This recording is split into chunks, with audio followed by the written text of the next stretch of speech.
Welcome to a Miss Marple Mystery, where quiet cups of tea hide deadly secrets and no glance escapes the sharp eyes of Mary Mead's most underestimated detective. In the peaceful village of Mary Mead, a man dies at a tea-room window and only Miss Marple senses the truth. Stay tuned. The calm is deceiving. I'm so glad you're here. Tell me, where are you listening from? How are you today? What do you do? I'd love to know more about you in the comments below. It was a mild spring afternoon in Mary Mead, the kind of day when even the most industrious villager found a reason to pause. The air was sweet with lilac, and the narrow high street hummed with gentle domesticity. Mrs.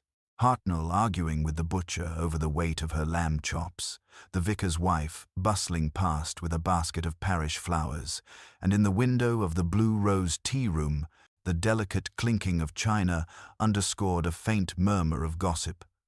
The Blue Rose tea room had become something of a social fixture since its opening the previous year. It was owned by Miss Lydia Gray, tall, graceful, and in her late 30s, a woman whose soft-spoken charm belied a steely self-possession. Her tea room was elegant but not ostentatious. Lace curtains, rose-painted teapots, and a view that looked directly onto the churchyard. It was the sort of place where secrets were exchanged under the polite cover of lemon sponge and scones. On that particular afternoon, Miss Marple sat by the window, knitting needles clicking quietly as she sipped her Darjeeling. Her blue eyes, pale yet perceptive, drifted over the familiar faces young Nancy Price, who worked behind the counter with her perpetual air of suppressed indignation. Mr. Petherick, the retired solicitor, reading the Times with one eyebrow lifted, and Colonel Melchett, trying to appear uninterested in the conversation of two women gossiping about his gardener. There was, in short, nothing unusual about the scene until the scream. It came from outside, sharp and sudden, slicing through the comfortable hum of conversation. The entire room froze. Cups rattled against saucers. Chairs scraped. Miss Lydia dropped the silver sugar tongs, and for a moment the only sound was the ticking of the tea-room clock. Then someone exclaimed, "Good heavens, look!" Every head turned toward the front window. There, through the lace curtain, they saw the figure of a man slumped awkwardly on the cobblestones just beyond the flower boxes. His face was pressed against the glass as though he had been looking in. The sight was grotesque in its stillness. A faint smear of blood traced down from his temple, glistening against the sunlit pane. Miss Marple set her knitting down. The colonel was already at the door, barking orders with military precision. "Keep everyone back. Miss Gray, fetch a cloth, and you, Nancy, telephone the police." But Miss Lydia stood rooted, pale as parchment. "That's Mr. Edward Tolliver," she whispered. He lives in the cottage across from the post office." Miss Marple's gaze lingered on the window, the perfectly clean glass, the odd angle of the man's body, the scattering of crushed tea blossoms beneath him. Something about it struck her as wrong. Not the blood, nor the suddenness of death, but the position, the peculiar intimacy of the body leaning toward the tea room as though trying to listen. By the time Inspector Craddock arrived from Much Benham, the crowd had thickened. Villagers clustered in hushed knots, their faces bright with curiosity and fear. Craddock, a solid man with a kind face, tipped his hat politely to Miss Marple as he passed. "Afternoon, ma'am. You saw it happen, did you?" "No," Miss Marple said mildly, "but I heard the scream, and I believe Mr. Tolliver had been standing there for several minutes before whatever happened. You noticed him?" "Oh, one notices little and things," she replied, her tone deceptively vague. "He seemed to be watching the tea room quite intently, as though looking for someone, or perhaps waiting to be seen." Craddock frowned. "No sign of a struggle. Could be heart failure." "Could be," Miss Marple murmured. "But if you'll forgive me, Inspector, I wonder why a man suffering from heart failure would fall forward against the glass, rather than backward to the street." He glanced at her, one corner of his mouth twitching. "You think this is murder?" "I think," she said softly, that it's rather odd for a man to die in so public a pose and in front of a window where every soul in the village might see him. Outside, the spring light dimmed behind a passing cloud, casting the tea-room into a delicate twilight.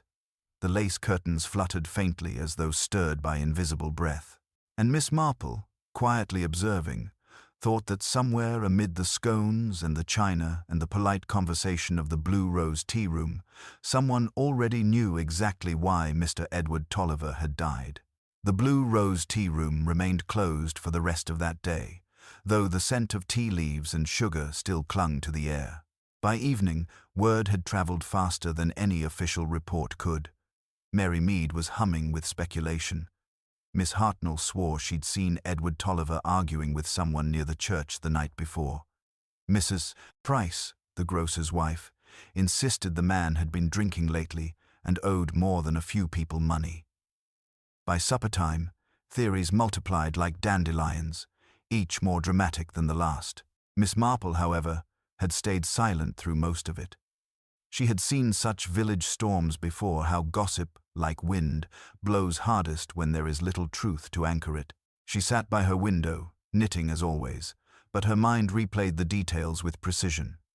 Mr. Tolliver, leaning forward at the glass, his eyes half open. The faint streak of blood at the temple, small but deliberate-looking. Not the fall of a fainting man, but of someone struck neatly and efficiently. The next morning, Inspector Craddock arrived at Miss Lydia Gray's tea-room to take a fuller statement. The body had been removed during the night, but the outline of where Tolliver had fallen was still faintly visible, a darker patch against the cobblestone. Miss Lydia, though visibly shaken, met the inspector with composure. "I can't think why he was here," she said softly. "He wasn't a regular. He never even came in for tea." Craddock nodded, scribbling in his notebook.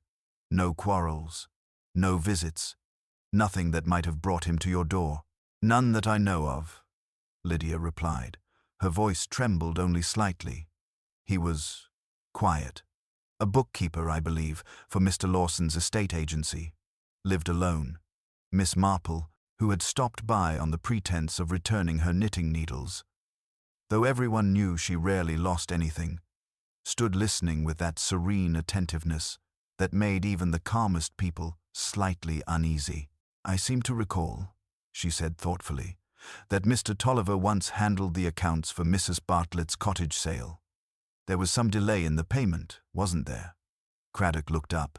"You remember that, Miss Marple?" "One does notice things," she replied. "And Mrs. Bartlett was quite distressed at the time. She told the vicar's wife her money had gone missing for several weeks. Of course, it was found, eventually." "Found," repeated Craddock, jotting something down. "Interesting word, that." Miss Lydia turned toward her, frowning. "You don't mean to say Edward was not dishonest?" "He was shy, perhaps, but never deceitful." Miss Marple smiled kindly. "Of course not, my dear. But sometimes a shy person may know too much of other people's secrets, especially in a small village. It can be dangerous knowledge." A silence followed, filled only by the ticking of the tea-room clock. Outside, a constable was pacing the pavement, keeping idle eyes away. Craddock finally said, "There's something odd about the glass, too." The window Tolliver fell against, it's clean on both sides, no prints, no smudge except his own blood.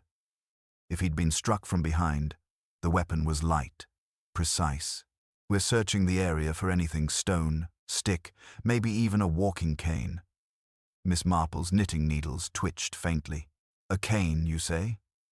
How curious. Colonel Melchett carries one, doesn't he? And he was sitting not far from that very window." The inspector blinked. "The colonel? Surely not." "Oh, I'm sure not," she said airily. "But one must consider everyone equally. Human nature is very democratic. I find it never discriminates when it comes to folly." Craddock chuckled despite himself, but her words lingered uneasily. As Miss Marple walked back to her cottage, she paused near the flower box below the tea-room window. A single crushed violet lay beneath it, out of place among the tea blossoms. She bent down, touching it lightly with her gloved hand. The petals were damp, faintly stained with something that was not soil. She looked up at the empty window pane, her expression unreadable, then quietly continued home, her mind piecing together a puzzle no one yet knew existed. That evening, the village lay beneath a soft drizzle, and the lamps along the high street glimmered like pale stars. Miss Marple sat by her hearth, the gentle click of her needles steady as a heartbeat. Her thoughts, however, were anything but tranquil. Edward Tolliver's death had left a peculiar unease in Mary Mead, not only because of its suddenness, but because of how tidy it all seemed. Death, in Miss Marple's long experience, was rarely tidy. It always left threads, and she was beginning to see a few dangling loose. She thought again of the crushed violet beneath the tea-room window. It wasn't the flower itself that troubled her, but what it suggested. There had been no rain that afternoon, and yet the petals were damp. That meant water-spilled tea, perhaps, or tears. No, Miss Marple decided. More likely something knocked over in haste. Someone had stood there, quite near the window, perhaps waiting or perhaps listening. The following morning brought more rain and more whispers. At the grocer's, Mrs. Price claimed she had seen Miss Lydia Gray slip out of her house late the night before. 10:30 if it was a minute, she declared, handing over her shopping bag. And she was wearing that same grey coat she had on yesterday when the poor man was found. Grief does strange things, Miss Marple said mildly, though she tucked the comment carefully away. Lydia's calmness had struck her as forced, not false exactly, but tightly held, like a ribbon tied too firmly. And now, this solitary nighttime errand, it didn't fit the picture of a woman merely shocked. It hinted at fear. By noon, Inspector Craddock was back in the tea-room, questioning Nancy Price, the young waitress. Miss Marple had stopped by again, this time on the pretext of ordering a fruitcake for the vicarage tea, though she knew very well that gossip flowed best over pastry counters. Nancy, red-haired and sharp-tongued, was only too eager to talk. "Mr. Tolliver came here once before, about a month ago," she said. "He asked for Miss Lydia, said it was a matter of private business. She looked startled when she saw him, then sent me off to fetch more cream. When I came back, he was gone." She was pale as milk. Craddock exchanged a glance with Miss Marple. "Did you tell us that yesterday?" "I forgot," Nancy said with a shrug. "It didn't seem important. People talk about private business all the time." Miss Marple smiled faintly. "Indeed they do. But very few turn up dead afterward." Craddock turned back to her. "It might be a debt," he muttered, "or a quarrel about money.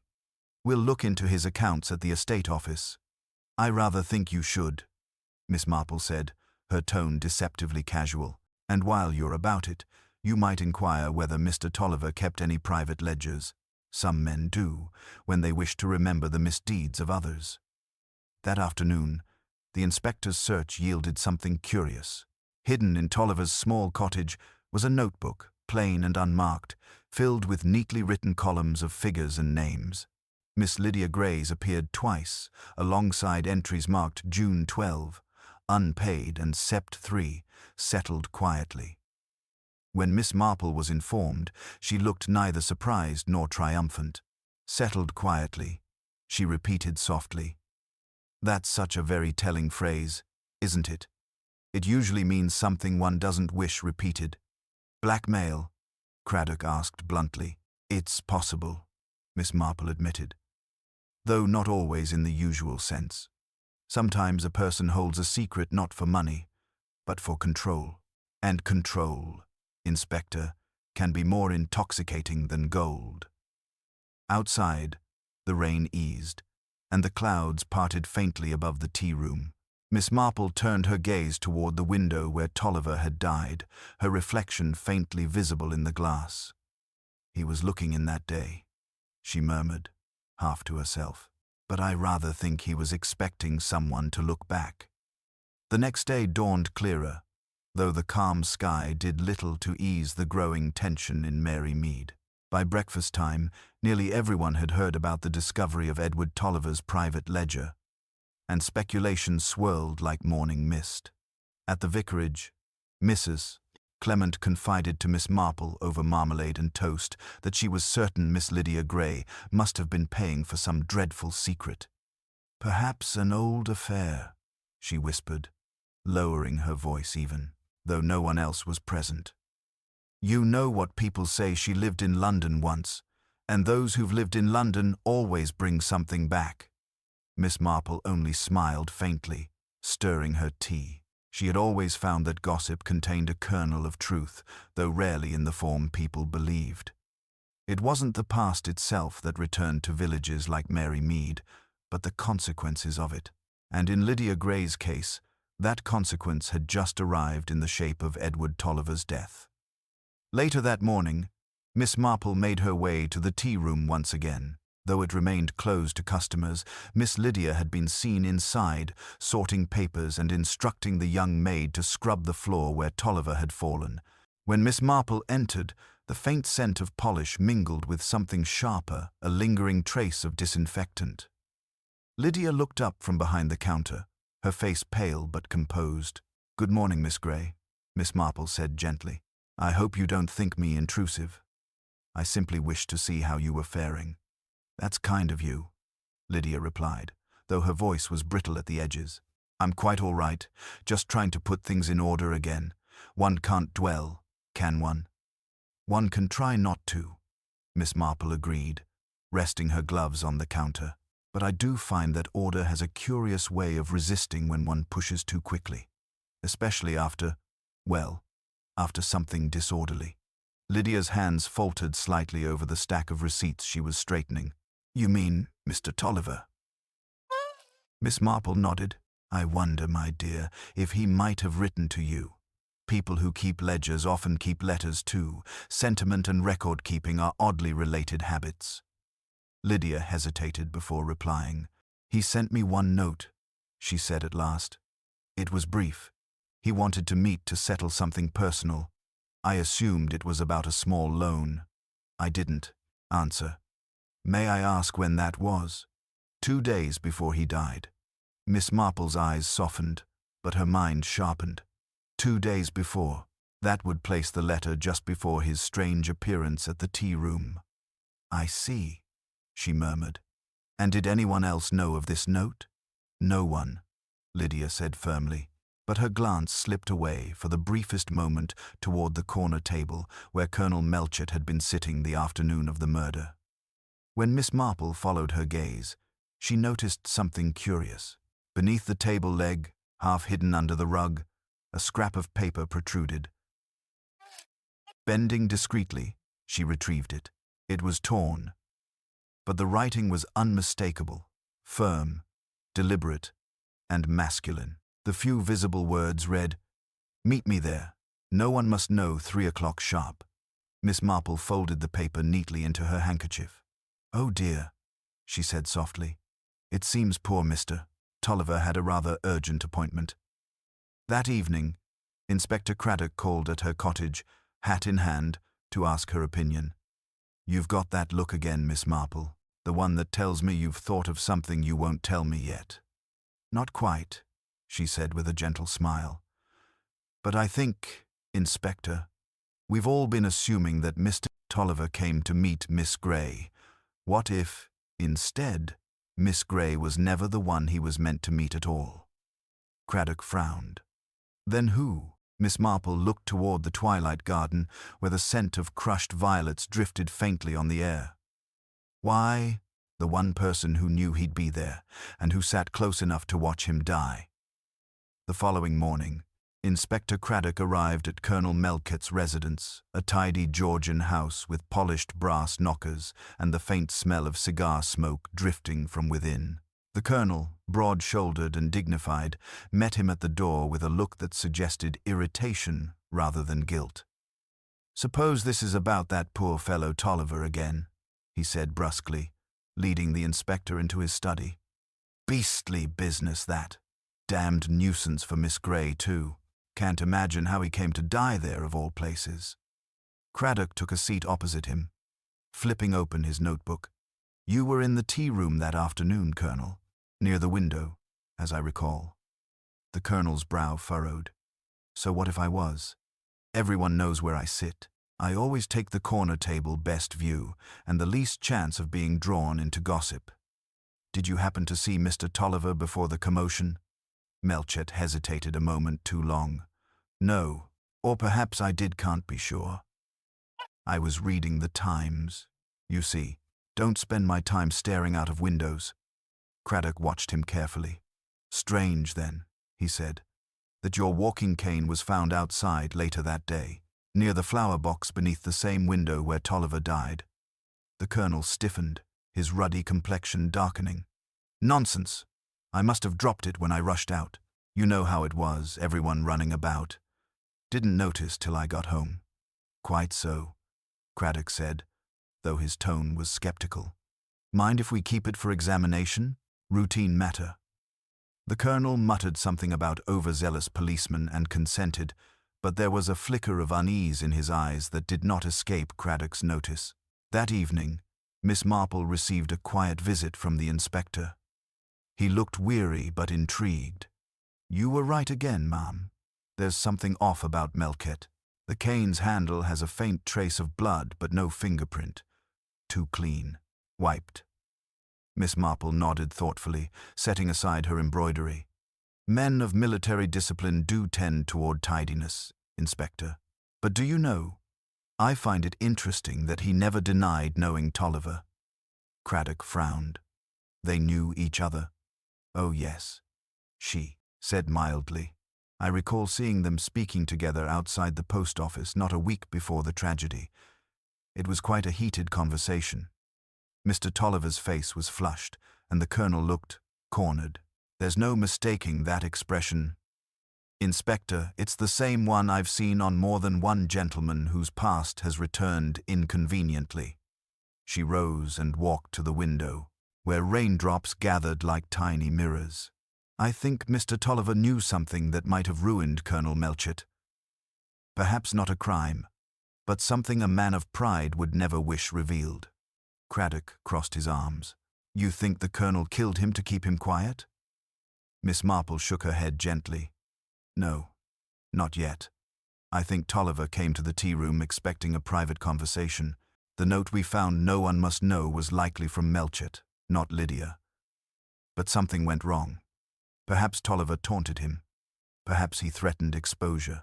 A single blow, quick and efficient, yes, that would suit the colonel's temperament. But it's what happened after that interests me more. Craddock leaned forward. After, someone cleaned the glass, she said softly.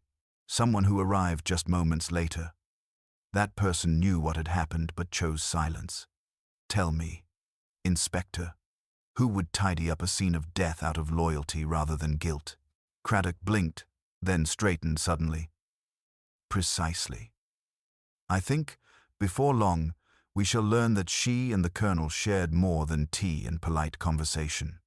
As the clock on the mantel chimed 9, the rain outside turned steady and cold.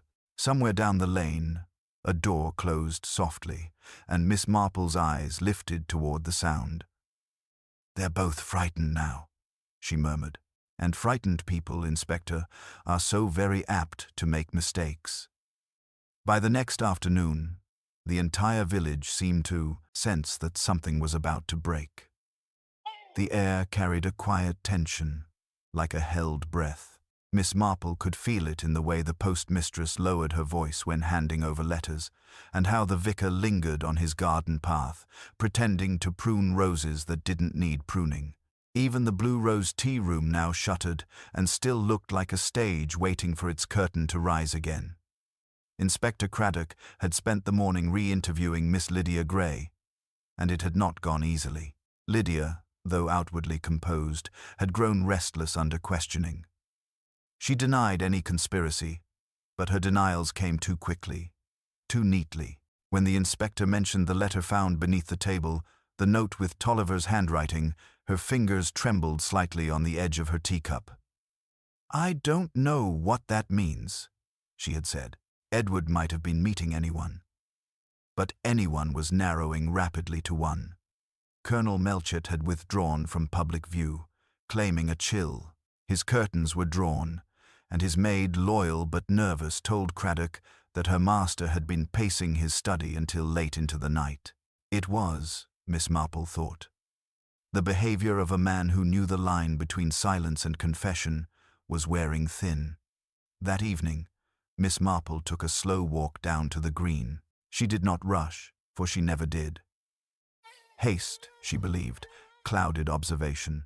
As she passed the Colonel's gate, she noticed a faint glimmer through the curtains, light shifting as though someone inside were moving back and forth. Then came a softer sound, the clink of glass, followed by a low, uneven sigh. She paused. Moments later, the front door opened, and Miss Lydia Gray stepped out. She wore no hat, her hair pinned hastily, her expression troubled. When she saw Miss Marple standing by the hedge, she froze. "Oh," she breathed. "You startled me, Miss Marple. I was just Colonel Melchett isn't well. I came to check on him." "In the evening?" Miss Marple asked pleasantly. "It's hardly late," Lydia replied, but her tone wavered. "No, indeed," said Miss Marple, her eyes kind yet unwavering, "though it is rather an odd hour for a social visit. Unless, of course, one fears a man might do something rash if left alone." Lydia's lips parted as though to protest, but no words came. Her composure cracked like thin ice. "He didn't mean to," she whispered at last. "Edward provoked him, said dreadful things, accused him of cheating his regiment. The Colonel struck out, only once. He didn't even realize he'd killed him until he saw the blood." Miss Marple's expression did not change, though her knitting hands tightened slightly around her umbrella. "And you helped tidy the scene," she said softly. "You wiped the glass and fetched the constable, hoping the death might seem natural, because you cared for him." Tears welled in Lydia's eyes. "He's lost everything before his reputation, his command. I couldn't let them ruin him again." Miss Marple nodded gently. "And yet, my dear, that's exactly what secrecy always does in the end. It ruins what's left to save." A movement behind the half-open door interrupted them. Colonel Melchett stood there, his face drawn, his voice rough. "There's no need for more lies, Lydia," he said quietly. "She's right. The truth was bound to find its way through." Lydia turned to him, trembling. "You can't," but the Colonel shook his head. "I can. I've been a coward once in my life. I won't be again. I'll tell Craddock everything." Miss Marple inclined her head. "That would be wise, Colonel. It is, after all, much easier to forgive an error than a deception." As they went inside together, the village bells began to toll softly from Mary's church, their sound rolling over the rooftops like a sigh. Miss Marple watched them go, her expression neither triumphant nor sorrowful, merely thoughtful. For in the quiet depths of her understanding, she knew the story was not quite done. The Colonel's confession would close one chapter, yes.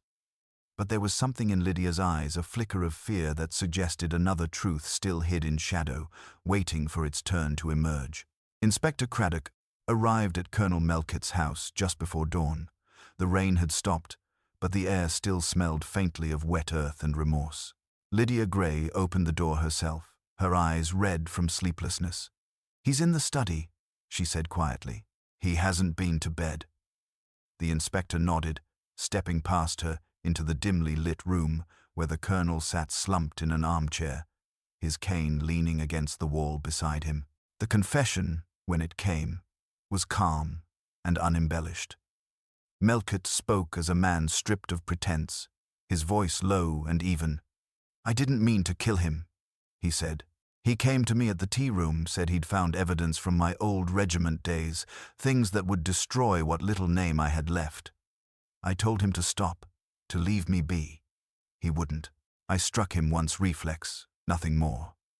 Then he fell. I thought he'd fainted until I saw the blood." He paused, rubbing his temples. Lydia was there not long after. She tried to help, to clean the glass before anyone noticed. I let her. I was too stunned to think. Craddock listened, making no note. He knew a spontaneous blow when he heard one, and something about Melchit's manner felt uncalculated, painfully honest. Still, something tugged at him, Miss Marple's quiet warning that all confessions, however genuine, rarely told the whole story. "And the letter Mr. Tolliver received?" Craddock asked.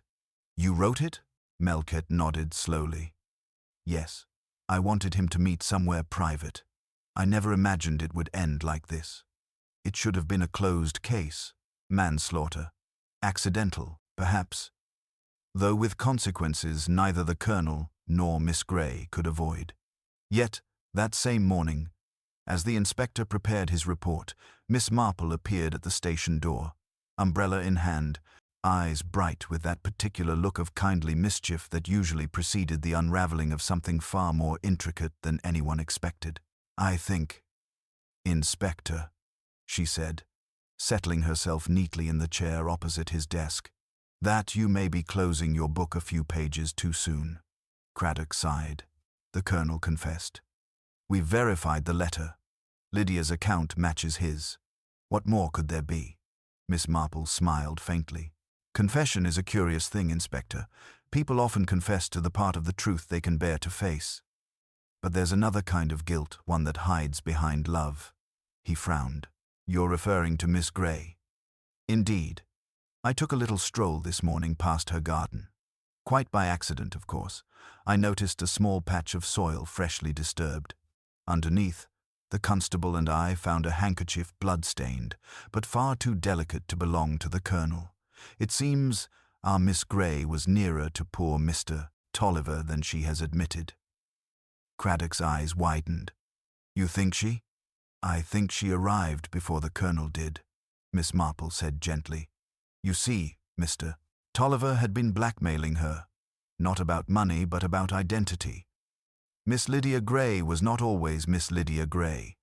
Her real name was Lydia Melchit, his late wife's younger sister. She fled London after a scandal, started anew here under her maiden name.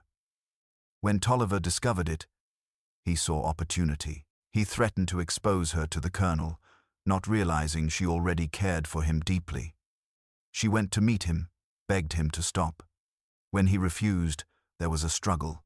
She struck him with something heavy, perhaps a teapot, perhaps the Colonel's cane, which she later replaced by the window.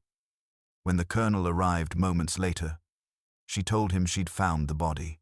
Out of loyalty and love, he believed her and confessed. For a moment, the office was utterly silent.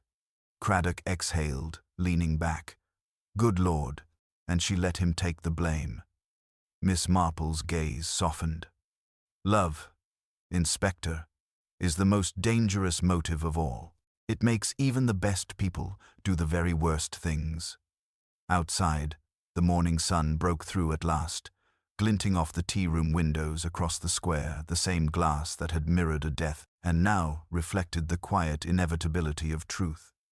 Inspector Craddock stood at the edge of the lane, watching the morning mist lift slowly over Mary Mead. The case had turned on its head overnight. Lydia Grey, Lydia Melchit, had not been arrested yet, but the handkerchief Miss Marple found had made silence impossible. He knew the next step would not be an interrogation, but a confession freely given, and for that, he would need Miss Marple's quiet influence more than his own authority. Together, they returned to the Blue Rose tea room, now a hollow echo of its once busy charm. The scent of polish and old flowers still lingered faintly in the air. Lydia was there, sitting by the same window where Edward Tolliver had fallen, her eyes fixed on the cobblestones outside, as though seeing the moment replayed again and again. When she looked up, there was no surprise, only weariness. "You've come for me," she said softly. Miss Marple's voice was gentle. "We've come to understand, my dear. That's all." Lydia gave a small, trembling laugh. "Understanding is dangerous, Miss Marple. It doesn't change anything, it only makes everything hurt more." She turned her gaze toward the inspector. "I never wanted to kill him. You must believe that." Craddock said nothing, letting her speak. "He'd followed me from London," Lydia continued, her hands twisting a handkerchief that was no longer white. "He knew everything about my sister's death, the scandal, The trial. He said he'd tell the colonel unless I paid him. I did, once or twice, but he wanted more. When he found out I'd come here, he thought he could ruin me all over again. I begged him to stop. He laughed. He said the colonel would never forgive a liar. I don't remember picking it up, whatever it was. I just struck him. It was over so quickly. When he fell, I thought he was only stunned. Miss Marple's knitting lay quiet in her lap as she listened. "And when you saw the blood?" she asked. Lydia's voice faltered. I panicked. I wiped the glass. I thought if it looked sudden, if no one suspected I might still have a life here. Then the colonel came. He saw me shaking, saw Tolliver dead. He thought I'd found the body and tried to comfort me. When the police came, he realized the truth, or what he believed to be the truth, and decided to protect me. I tried to stop him. I truly did. Craddock exhaled slowly. "You let him confess." Tears welled in her eyes. "He wouldn't let me. He said he'd lost enough men under his command and wouldn't lose me too. I told myself I'd confess once he was safe, but there's no safety in deceit. There never is." Miss Marple rose and crossed to the window, looking out at the quiet street where sunlight now pooled over the cobblestones. "There is a strange sort of mercy in confession," she said softly. "It cleans the soul, though it does not always save the body. You and the colonel both loved each other in your own ways. But love cannot grow where lies take root, it suffocates there." Lydia's shoulders sagged, her resolve dissolving at last. "Will they hang me?" she whispered. "No," said Craddock quietly. "The evidence shows panic, not malice. It will be seen for what it is, a terrible accident born of fear." Lydia nodded once, her face pale but calm. She stood, smoothing her skirt with trembling hands. "Then I'll go with you. I'm tired of pretending." As they left the tea room, Miss Marple lingered a moment longer, her gaze drifting to the faint smear on the window that no amount of scrubbing could quite erase.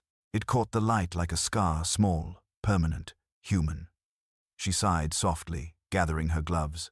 "People," she murmured to herself. "So often imagine sin comes from wickedness, but it comes just as easily from love and foolish hope." Lydia's confession spread through Mary Mead like ripples across still water, quiet at first, then widening until every whispered conversation, every sideways glance seemed to carry her name. The Blue Rose tea room stayed shuttered, its windows ghostly in the autumn light. The colonel had withdrawn from society altogether, though Miss Marple suspected his solitude was less from shame than from the strange emptiness left when purpose had been stripped away. Guilt, she knew, often outlived justice. A week later, Miss Marple walked to the vicarage, where Inspector Craddock had arranged to meet her. He had been asked to prepare his final report before Lydia's transfer to London for trial. When she arrived, he was standing by the fireplace, staring into the flames with a frown that spoke of unfinished business. "She's calmer now," he said after a pause, almost relieved. "The magistrate thinks she'll be charged with manslaughter, not murder. The blow wasn't premeditated, and Tolliver's head struck the stone ledge when he fell. That's what killed him." Miss Marple nodded slowly. "A tragic accident, then. Though tragedy, I find, is rarely so tidy." Craddock turned toward her, puzzled. "You still think something's missing?" "Only that the world is full of people who misunderstand their own motives," she said quietly. Miss Lydia believed she struck him in panic. But the handkerchief, the one buried in her garden, had been torn, not dropped. There were faint traces of powder near the edge, the kind used in gentlemen's gloves. The inspector blinked. "Meaning what, exactly?" "Meaning," said Miss Marple, her voice light but firm, "that when she met Tolliver that day, she was not alone. The colonel arrived first, not after, as they both told us. He confronted Tolliver himself, perhaps intending to pay him off. Lydia came upon them mid-quarrel. In the scuffle, the colonel struck Tolliver, and Lydia, realizing what had happened, did what women have done since Eve. She chose to protect the man she loved. When she buried the handkerchief, she buried his guilt as well. Craddock stared at her. But he confessed. Out of gratitude, Miss Marple replied. She saved him then, and he returned the favor by confessing to her crime. They were both wrong, of course, but very human in their wrongness. Craddock rubbed his chin, troubled. There's no proving that now. The Colonel's testimony and hers agree perfectly. Without that handkerchief, we'd have nothing. Miss Marple smiled faintly. Then perhaps it's just as well to let the law see what it can, and God see the rest.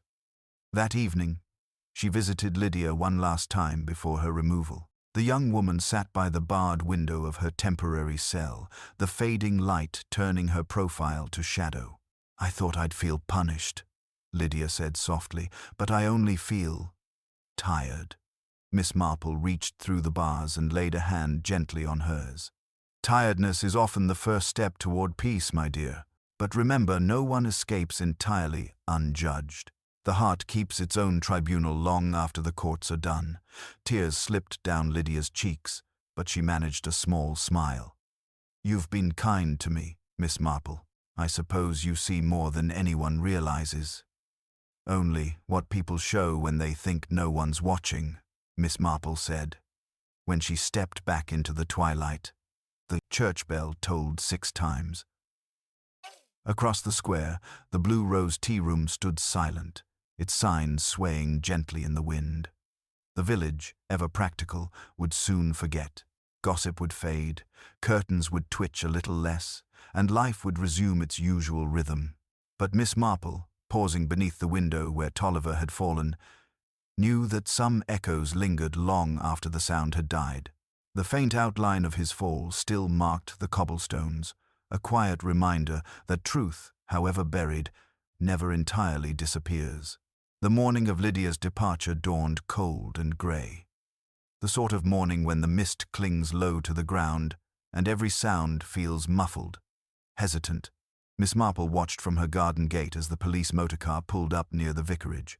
Lydia, dressed simply in grey, stepped out under Inspector Craddock's escort.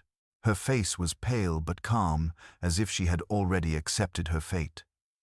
A few villagers stood at a distance, pretending to tidy their front gardens, curiosity barely masked by sympathy. Miss Marple, who disliked public pity more than public judgment, waited until they were gone before crossing the lane. Miss Marple, Lydia greeted softly, her voice steady but her eyes tired. I wanted to thank you for everything. My dear, said Miss Marple gently, I merely listened. It was you who told the truth. That takes more courage than most people manage in a lifetime. Lydia's mouth trembled faintly. It doesn't feel like courage. Only relief. Craddock, standing a few steps away, nodded respectfully to Miss Marple. We'll take her to London today. The magistrate will likely grant bail until the hearing. She won't be kept long. That is merciful, Miss Marple said. Mercy and truth rarely meet. But when they do, it's rather beautiful, don't you think? Lydia managed a small smile. I hope so. She turned toward the motorcar, and for a brief moment, her hand brushed Miss Marple's. Then she was gone, the sound of the engine fading down the wet road until the village was quiet again. For several days afterward, life in Mary Mead resumed its gentle rhythm, though the gossip still lingered like faint perfume. People speculated about sentences and moral lessons, and Mrs. Hartnell was heard to remark that these modern women would be the ruin of England yet. Miss Marple paid no heed.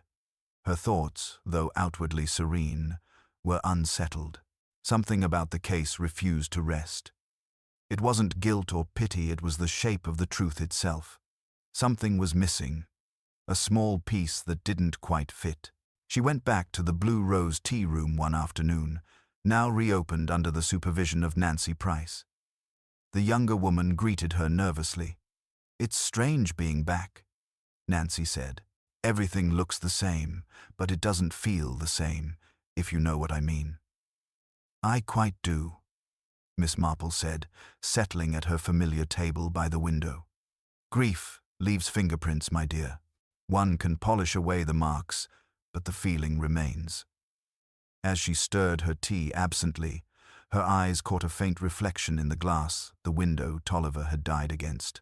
There was a tiny flaw, invisible unless the light struck just so, a small, circular crack, like the point of impact from a stone.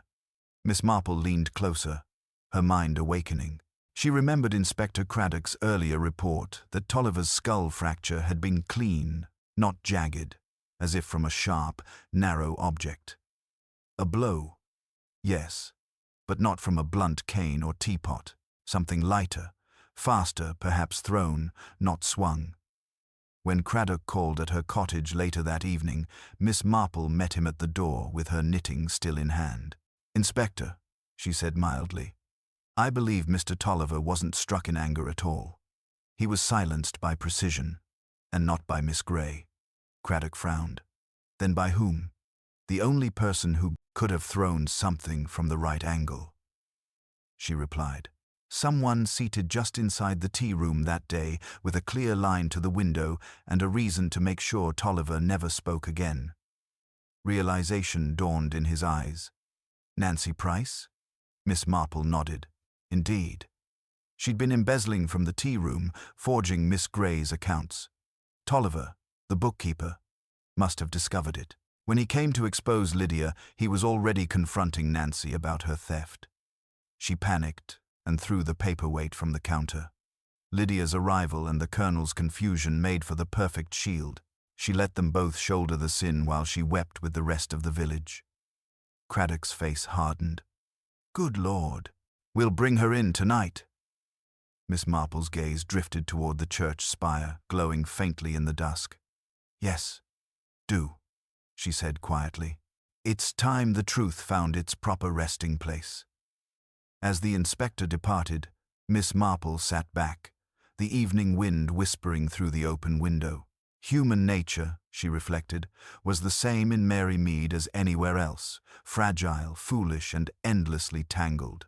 But somewhere beneath all its weakness lay the faint pulse of justice, steady and patient, waiting to be heard.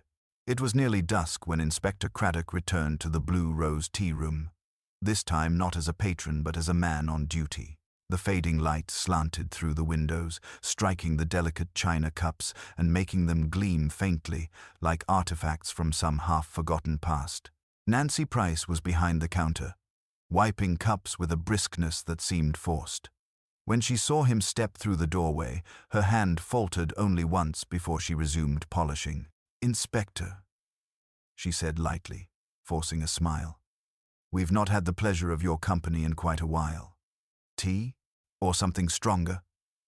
"Neither, thank you," Craddock said, his tone even. "I'd rather have a word, if you don't mind." Her eyes flickered toward the door as though measuring the distance, but she caught herself and leaned casually against the counter. "Of course. Though I expect it's about poor Miss Lydia again. Everyone's been talking. It's dreadful business." "Yes," he said. "Dreadful. Especially dreadful when innocent people suffer for the crimes of others." Nancy's smile stiffened. "What do you mean by that?" "I mean," said Craddock, taking a slow step forward, "that it's rather strange, Miss Price, that you were the last person to speak to Mr. Tolliver alive, and stranger still that you neglected to mention a certain paperweight found missing from this very counter until it turned up yesterday in the churchyard drain." Her eyes widened, but she quickly recovered. "How could I know where some trinket went? Customers pick things up. Children play with them." Craddock cut her off quietly. "It was found wrapped in cloth, stained with blood, and marked with your initials." There was a long silence. Outside, a cart rattled by, the sound fading into the stillness that followed. Then Nancy's hand dropped the cup she had been holding. It shattered on the floor with a delicate finality. "You've no proof," she said, her voice thin. "That doesn't prove I killed him." "No," Craddock agreed. "But it proves you knew." And Miss Marple, she saw what you hoped no one would. The crack in the glass, the angle of the blow. A small woman's throw, not a soldier's strike. You didn't mean to kill him, Miss Price. You meant to stop him from speaking, but you aimed too true. Nancy sank into one of the chairs, her hands trembling. He was going to ruin me, she whispered. He said he'd tell Miss Grey everything. I only threw it to frighten him. I never thought. Her voice broke. I never thought it would hit him like that. Craddock said nothing for a long moment. Then he nodded toward the constable waiting by the door. You'll need to come with us, Miss Price. When they led her out into the gathering dusk, the tea-room seemed to sigh with relief. The scent of sugar and lavender hung heavy, as though the air itself had absorbed the weight of secrets. Miss Marple appeared at the corner of the lane just as the car started. She raised her hand slightly in greeting, and for a fleeting second, Nancy's frightened eyes met hers. There was no accusation there, only quiet comprehension, the kind that sees the full measure of guilt and sorrow both. Later that evening, Craddock stopped by Miss Marple's cottage. The sky outside was an indigo wash, stars pricking faintly through the mist. Inside, the fire was warm, the air scented with wool and roses. Miss Marple was knitting, as always, though her eyes held that gentle brightness that came only when her thoughts were deep at work. It's over then, he said, taking the chair she motioned toward. Nancy confessed everything. She started skimming from the accounts months ago. Tolliver found out, threatened exposure. She panicked. The rest followed. Miss Marple nodded. Poor child. Greed is such a dull motive, don't you think? So common, so unoriginal, and yet it ruins more souls than passion ever did. Craddock smiled ruefully. You sound almost sympathetic. I am, she said softly. In her way, she was as much a victim as the others. Mr.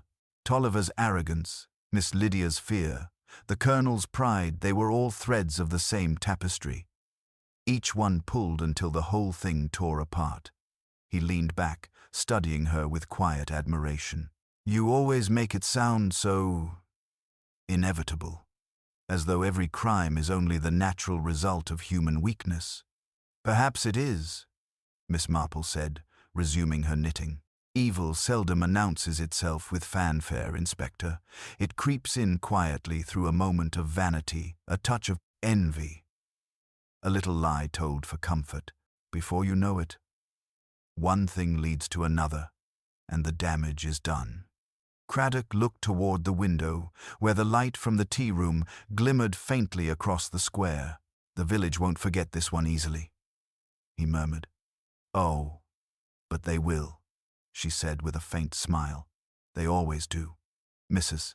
Hartnell will find a new scandal by Tuesday, and the vicar's wife will distract everyone with her jumble sale. It's how life heals itself.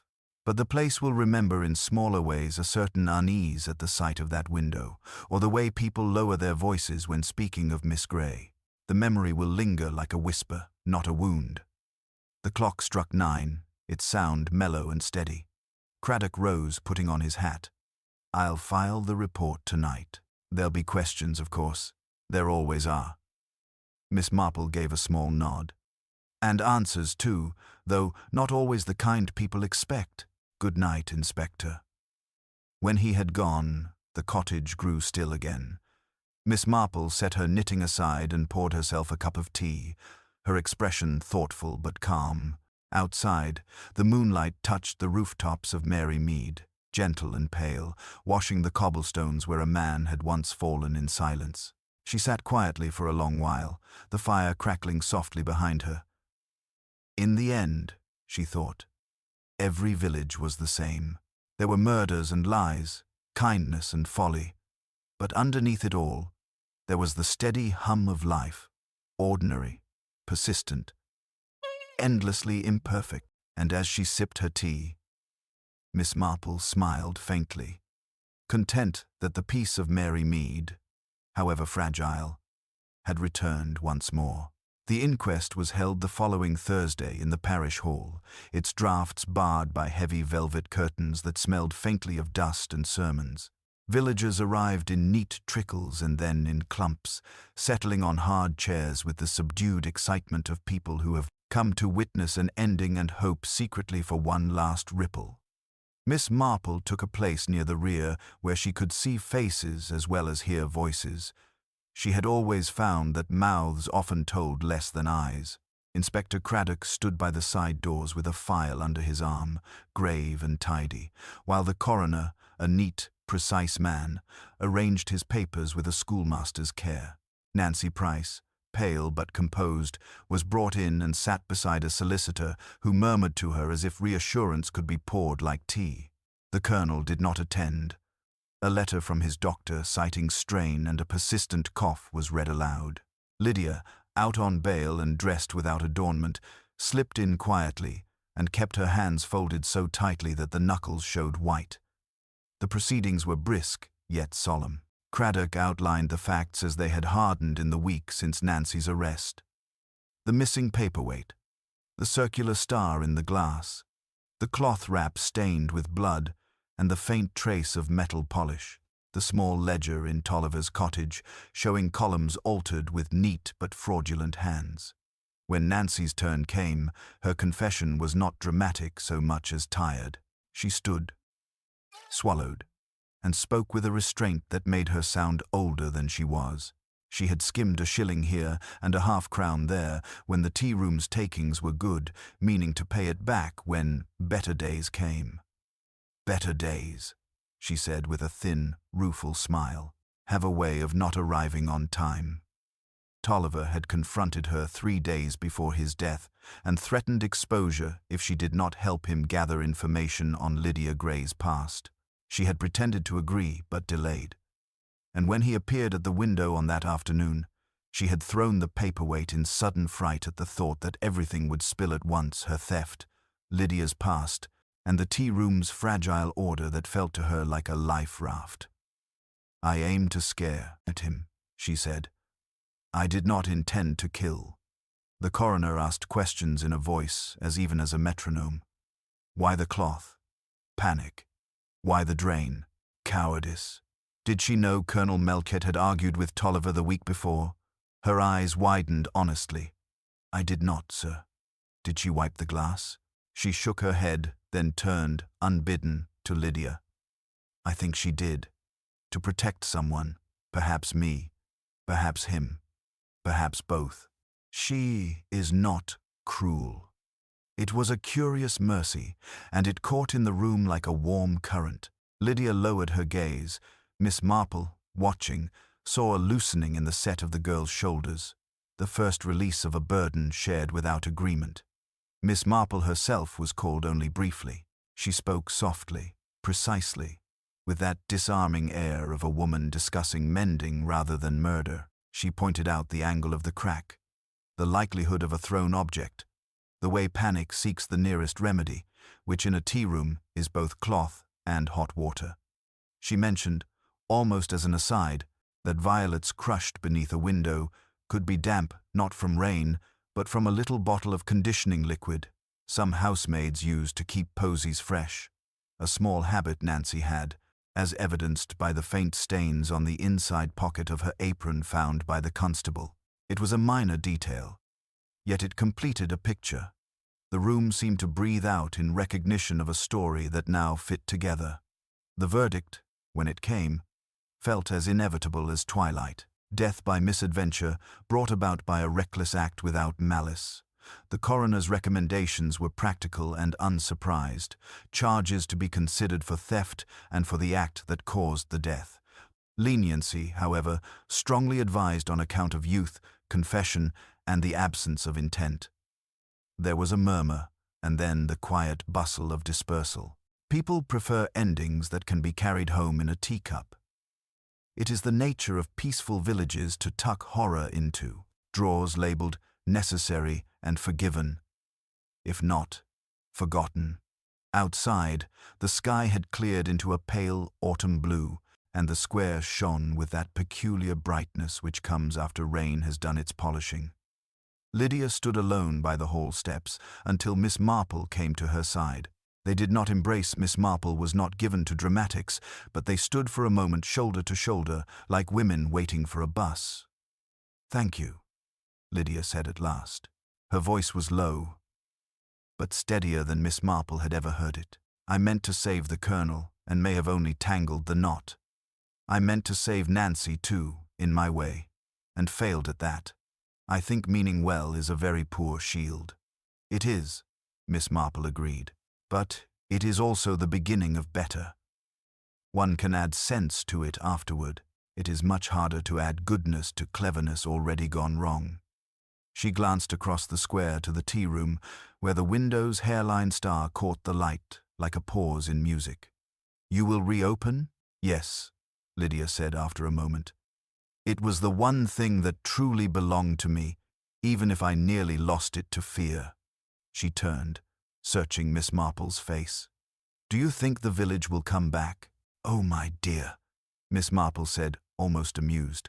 "They are already inventing how they never stopped." In the days that followed, life settled not so much into what it had been as into what one could live with. Nancy was taken to the remand home pending the magistrate's decision. Letters from her mother arrived with petals pressed inside, as if kindness could be folded between pages.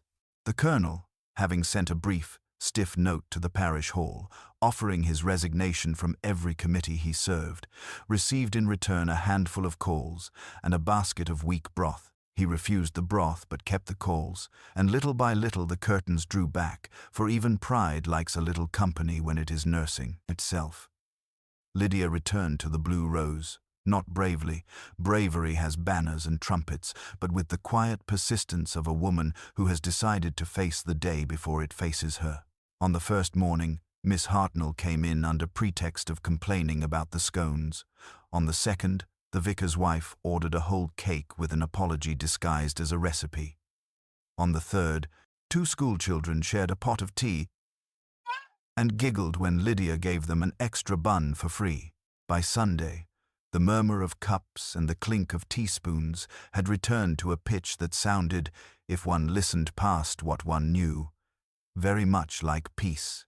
Inspector Craddock stopped by Miss Marple's cottage that evening with the manner of a man who has washed his hands and still smells the soap. "The magistrate will consider conditional sentencing," he reported, standing in the lamplight with his hat politely in his hands.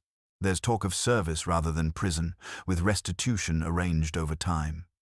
"Very sensible," Miss Marple said, pouring out. "Sugar?" "Please," he said, though he rarely took it. He watched the tea swirl, then looked up. "Do you ever grow used to it?" "To what, Inspector?" "To the way good intentions and bad decisions keep house together," he said, almost to himself. "We tidy one room, and the next produces dust." Miss Marple smiled, a small, warm thing. "I do not grow used to it, but I am seldom surprised. Dust is the natural condition of houses, and sin the natural condition of hearts. We sweep and polish and open the windows. That is all we can do, and then we put on the kettle, which is the best part." He laughed, quite genuinely, and set his cup down. "You make it sound simple." "Oh no," she said, amused. "I make it sound ordinary. That is much harder." They sat a while in companionable silence, the clock ticking like a careful heartbeat. At length Craddock rose, thanked her, and took his leave, his footsteps receding down the lane until the cottage returned to its own breathing. Miss Marple carried the tray to the kitchen, washed the cups, and dried them with a soft cloth. At the back door she paused, looking out into the small garden where the last of the roses bent their soft heads. She snipped one, white and a little bruised, and set it in a glass by the window. Its reflection was blurred by the old waviness of the pane. She liked it that way. Clarity could be too sharp for domestic life. On Monday, she walked to the tea room and chose the corner table facing the window. Lydia brought her Darjeeling without asking. Miss Marple took a sip, nodded, and reached for her knitting. Outside, the square went about its business with that curious mixture of morning energy and village leisure. The postmistress crossed with a basket of letters. The grocer's boy, whistling a tune he did not quite know, nearly bumped a bicycle and recovered. blushing.